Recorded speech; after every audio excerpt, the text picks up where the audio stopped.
newspaper report said it had been because she felt unable to defend the actions of Mr. Cummings. There were reports that you were dropped from a briefing on the 1st of June. Is that report correct? Thank you very much, Chair. Thank you very much for holding this today. It is indeed true that I was dropped from a briefing, but that happens to many of my colleagues as well, and that is a regular occurrence. What I have to say is that I was also asked to attend another briefing later in June, but I got stuck in traffic for that one. Was there any particular reason that you were dropped? Were you preparing for that briefing before you were dropped? Yes, I prepared for all of the briefings, like I prepared for this briefing. So absolutely, it's important to prepare for briefings. Right. So you were ready for it, and yet you were dropped. Why was that? I don't know why I was dropped, Chair. I do know, though, that I was prepared to go to number 10 at a later date. Were you at any point in that preparation for that press briefing being asked to defend the actions of one of the Prime Minister's senior advisors?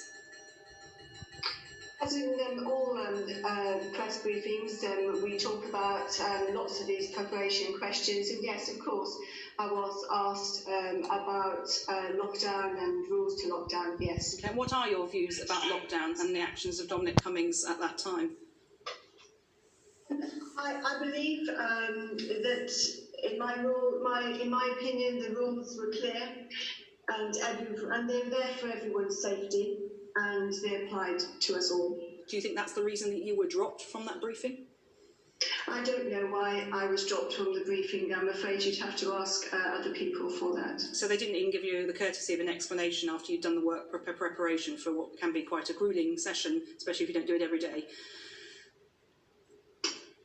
I don't have a reason as to why I was stepped down, but as I've said before, people are stepped up and stepped down at short notice. I know my colleagues have been stepped down too, and so it isn't unusual to be stepped down. Now, more than 3 years after the Grenfell Tower fire in London, which killed 72 people, the Commons has heard that thousands of people are still living in buildings wrapped in inflammable cladding. But the Housing Minister told MPs that tough enforcement action is on the way for owners who fail to remove the cladding.